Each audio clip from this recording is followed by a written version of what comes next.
Добрый вечер. В эфире информационный выпуск Амшевшара. Коротко о темах в сегодняшнем выпуске. Жители Мцары отметили 145-летие со дня основания села. Праздничное мероприятие посетил президент Аслан Бжани. В селе Река началось строительство мемориала погибшим воинам в Отечественной войне народа Абхазии.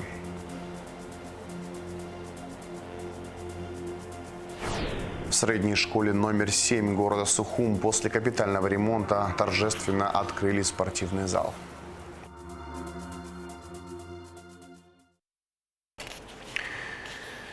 Жители Мцары отметили 145-летие со дня основания села. В честь знаменательной даты здесь прошли праздничные мероприятия, в которых принял участие президент Аслан Бжани.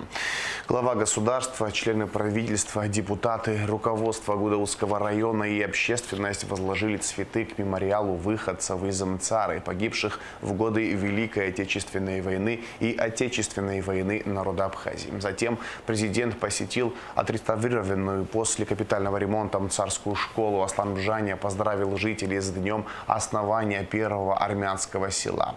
В своем выступлении президент отметил, что новейшая история села Мцара – это история проявления наилучших человеческих качеств, присущих абхазскому и армянскому народам. Много лет назад село Мцара стало местом спасения для мшенских армян. Абхазия стала их новым домом, где можно созидать, растить детей без опасения за свое происхождение, язык и вероисповедание, сказал президент. Глава государства отметил мужество и героизм бойцов армянского батальона имени маршала Баграмяна, проявленные в Отечественной войне народа Абхазии.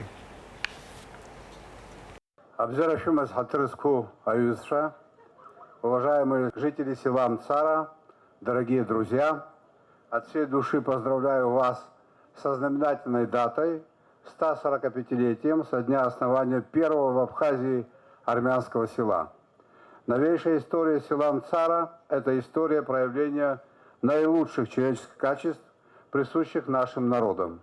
Много лет назад село Мцара стало местом спасения для амшенских армян. Абхазия стала их новым домом, где можно созидать, растить детей без опасения за свое происхождение, язык и вероисповедание.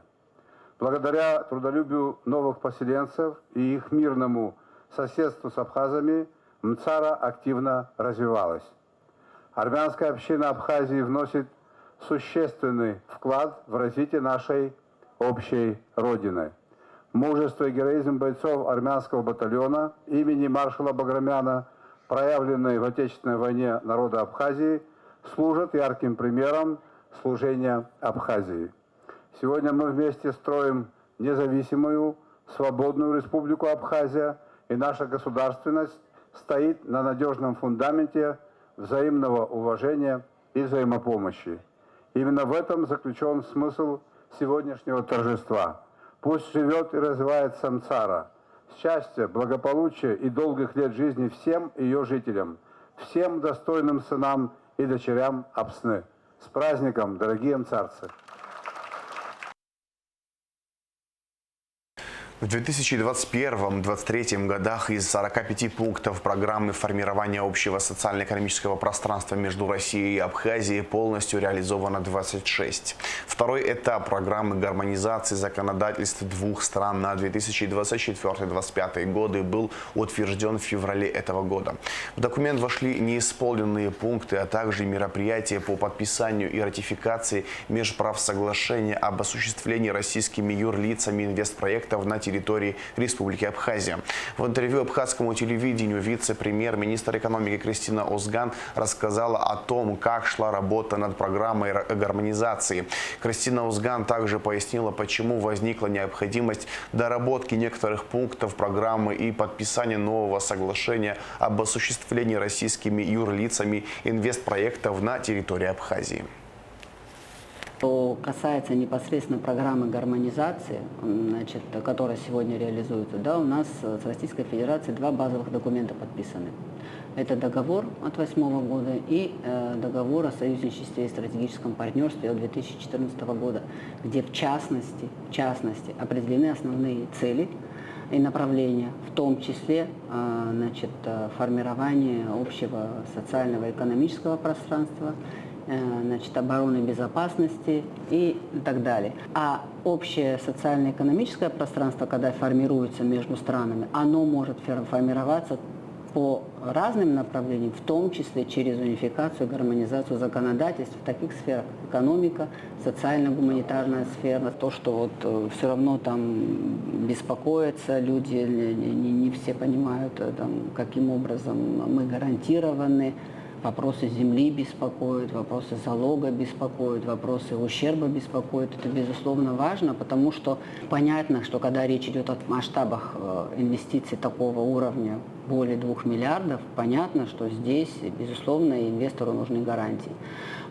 Поэтому сразу хочу сказать, что вопросы предоставления права пользования землей, залогу объекта инвестиций в случае там, привлечения стороннего финансирования, вопросы возмещения гарантий собственности, эти нормы, которые отражены в соглашении, они соответствуют нашему гражданскому и земельному законодательству. На что еще хотела бы я обратить внимание, следуя международной практике, инвестиционный договор или соглашение, он должен гарантировать инвестору переводы платежей. Когда мы работали над проектом, мы с Национальным банком очень предметно этот вопрос обсуждали. В принципе, мы заложили такую же норму, которая у нас предусмотрена в межправительственном соглашении по реконструкции и возобновлению деятельности, значит, аэропорта города Сухум. То есть мы предусматриваем, что в рамках этого соглашения может быть зарегистрирован в Республике Абхазия филиал российской кредитной организации, который будет обеспечивать, соответственно, переводы платежей, но на основании временного разрешения, выданного Национальным банком, где будет четко указан ограниченный перечень функций, которые этот филиал может использовать. Мы предусматриваем дополнительные защитные механизмы. Мы должны будем требовать полное технико-экономическое обоснование, утвержденный бюджет, то есть подтверждение наличия источника финансирования, подтвержденное официально. Далее это, безусловно, дата начала реализации проекта, дата ввода объекта в эксплуатацию. То есть несоблюдение условий будет являться дальнейшим основанием для применения санкций по прекращению предоставления льгот, и так далее. Интервью с министром экономики Кристиной Озган смотрите в нашей программе после выпуска новостей. Решением Общего собрания Академии наук Абхазии утверждены кандидатуры 3 директоров научных институтов, входящих в структуру Академии. Фатима Камке утверждена на должность директора Института экономики и права, Зураб Микваби в должности директора Института экспериментальной патологии и терапии. В должности директора Ботанического института утвержден Эдуард Губаз. Кроме того, на заседании было утверждено положение нового совета молодых ученых, созданного при Академии наук Абхазии. В селе Река началось строительство мемориала погибшим воинам в Отечественной войне народа Абхазии. На работы из республиканского бюджета выделено 5,5 миллионов рублей. На месте работ побывала Гугуца Вардания. 9 человек из небольшого села Река Очимчирского района отдали жизни за родину во время Отечественной войны народа Абхазии. И еще 5 погибли в сложное послевоенное время, ведь ситуация оставалась напряженной. Однако памятника, посвященного подвигу героев, в селе не было. Сегодня здесь идет строительство мемориала памяти погибших защитников Отечества. На работы из республиканского бюджета выделено 5,5 миллионов рублей. Я лично и наши жители села Река, мы благодарны нашему руководству, президенту, премьер-министру, нашему депутату Когю Тимуру Слановичу. Спасибо, они посодействовали. Мать героя Абхазии Юрия Кучуберия, выходца из села Река, рассказывает, что сын погиб в 30 лет в Тамыше. Он с самого начала, как и все ребята, которые защищали родину, ни разу не усомнился в победе абхазского народа в этой кровопролитной войне. А что мой сын, как все, он тоже воевал. Он никогда не давал мне даже знать, где он был, где он находился. Как-то ночью он пришел Ты что, говорит, не спишь? Как могу? Я говорю, спать 3 часа ночи. Ты знаешь, говорит мама, вот когда, говорит, переехал, говорит, Шеварднадзе, Ингурский мост, он уже, говорит, проиграл. То, что сейчас делается, это большая память, большая история для будущих, растущих поколений. Очень я довольна, как и я, так все село довольное. И мы оцениваем это как со стороны государства очень хорошее дело, так как они нас поддержали, как бы не было трудно, все равно выделили эту сумму и начали делать. Пусть помнят, будущее поколение пусть помнит, незабываемое, что наши ребята и что наша Абхазия перенесла в те годы. У нас маленькое село, у нас был личный состав был 200 человек, погибло 9 человек. Но в основном они погибли в Тамише, в Ахалдабе, в Реках. У нас такие позиции были, настолки были, как-то мы защищали и село, защищали себя, и в Реках 2 погибли. Это Рома Кортава, Арушан Кишмари. Остальные погибли в Ахалдабе, в Тамише, в Мишвели. Здесь Юра Кучубера, герой Абхазии, который 3-й полк, мы батальон 4-й батальон 3-го полка. Здесь в Бедьях, в Беслахубах, в Паквашах, все техники он сбивал, он был тусовщик. Он поехал с нами, когда высадка десанта была, он поехал с нами в Тамише, он там погиб. Вот такие ребята были, все были героями. И сегодня то, что делается, это мы ждали уже 30 лет. И как-то хочу сказать спасибо, кто посодействовал.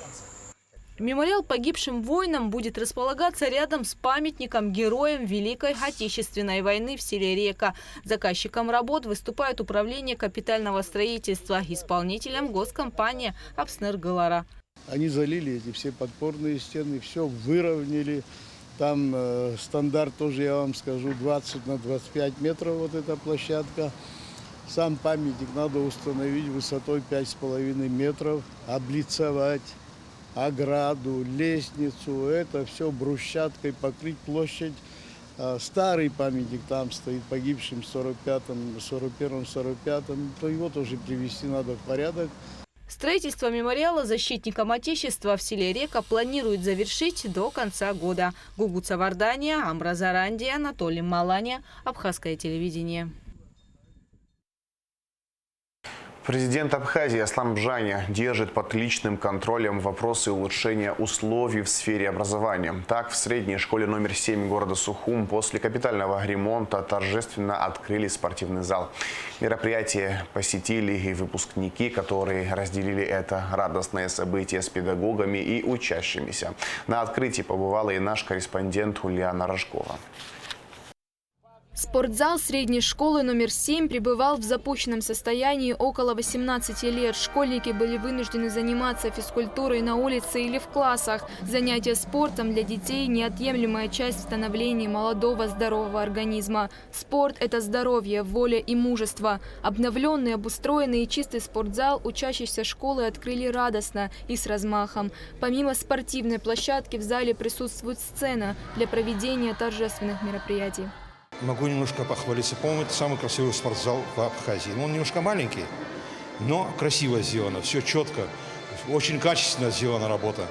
Еще меня особо радует то, что это не только спортзал, там и актовый зал тоже. Если вы обратили внимание, там стенка маленькая такая, небольшая стенка. Это нас устраивает, нам хватит.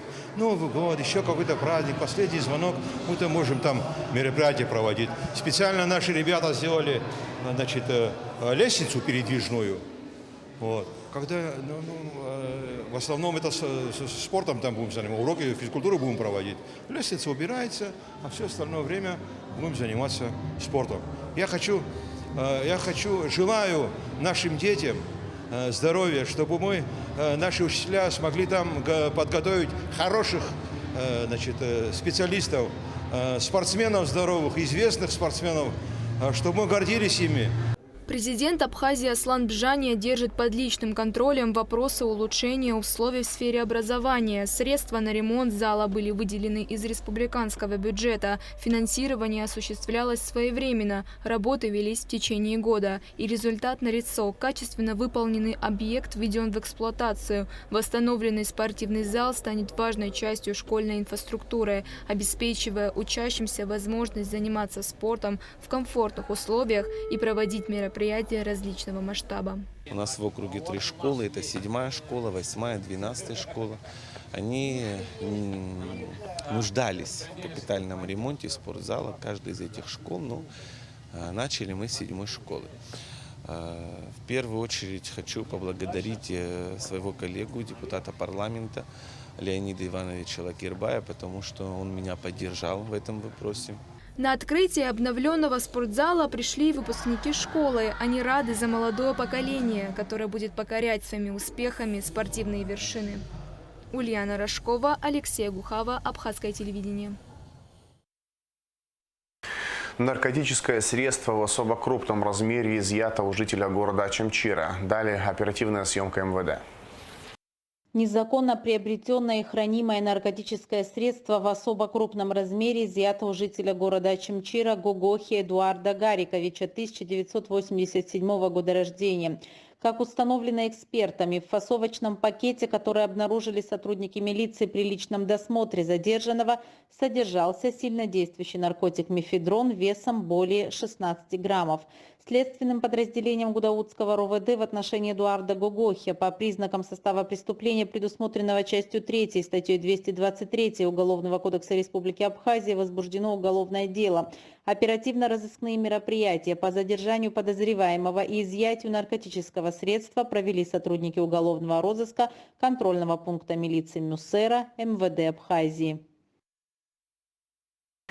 13 нетрезвых водителей выявили сотрудники ГАИ Абхазии в ходе спецрейда. 2 человека находилось в состоянии наркотического опьянения, 10 в состоянии алкогольного опьянения. 1 человек отказался от освидетельствования. Репортаж пресс-службы МВД. Сотрудники госавтоинспекции продолжают специальные рейдовые мероприятия по выявлению лиц без права управления автотранспортом, нетрезвых водителей, а также тех, кто скрывает свое состояние, отказываясь от медицинского освидетельствования на предмет опьянения. Данилицкий Анатолий Владимирович, 1987 года рождения, житель города Сухума, управлял автомобилем в наркотическом опьянении без водительского удостоверения. Багиров Георгий Олегович, 1991 года рождения, житель города Сухум, управлял автомобилем в наркотическом опьянении. Демирчан Артур Баругович, 1984 года рождения, житель города Гудаута, управлял автомобилем в алкогольном опьянении без водительского удостоверения. Рац Балерик Валерьевич, 1976 года рождения, житель Очамчирского района, управлял автомобилем в алкогольном опьянении, повторно совершив данное правонарушение. Дбар Руслан Юрьевич, 1984 года рождения, житель города Гудаута, управлял автомобилем в алкогольном опьянении. Губанов Александр Николаевич, 1988 года рождения, житель Курской области, управлял автомобилем в алкогольном опьянении. Ахуба Аслан Бесланович, 1999 года рождения, житель Гулырыбского района, управлял автомобилем в алкогольном опьянении. Гергидава Мате Мирабьевич, 2000 года рождения, житель Галского района, управлял автомобилем в алкогольном опьянении. Богомолов Роман Александрович, 1986 года рождения, житель города Воронежа, управлял автомобилем в алкогольном опьянении. Фролов Павел Игоревич, 1983 года рождения, житель города Тверь, управлял автомобилем в алкогольном опьянении. Эксузян Сурен Суренович, 1995 года рождения, житель Гагрского района, управлял автомобилем в алкогольном опьянении. Страбыкин Илья Дмитриевич, 1974 года рождения, житель города Киров, управлял автомобилем в алкогольном опьянении. Сакани Алхас Заурович, 1981 года рождения, житель города Сухум, отказался от медосвидетельствования на предмет потребления нарковеществ. Рейдовые мероприятия, направленные на выявление злостных нарушителей, проводятся каждый день по всем районам республики. Саид Хагба и Милена Тачулья приняли участие в 7-м городском фестивале «Дружба народов» в Байконуре. Фестиваль «Дружба народов» всегда проводится осенью перед запуском ракеты с местного космодрома. В этом году делегация из Абхазии смогла увидеть запуск российского пилотируемого корабля «Союз МС-26», сообщает пресс-служба Госкомспорта. 13 сентября в Абхазии начинаются гастроли Санкт-Петербургского театра «Балтийский дом». На сцене Русдрама покажут 4 спектакля по русской, советской и западной литературе и драматургии, в том числе для маленьких зрителей. 13 сентября трагикомедия «Попрыгунья» Антона Чехова. 14 сентября мелодрама «Таня» Алексея Арбузова. 15 сентября днем приключения мамы Му и ее друзей по сказке Джуджи Висландер. Вечером 15 сентября комедия «О чем говорят мужчины и женщины» по пьесе Ясмины Реза. А сейчас расскажем о погоде. В пятницу, 13 сентября, ожидается до полудня локальные кратковременные осадки, а также гроза. Температура воздуха ночью 18-23, днем 27-32 градуса тепла. Температура морской воды плюс 27 градусов.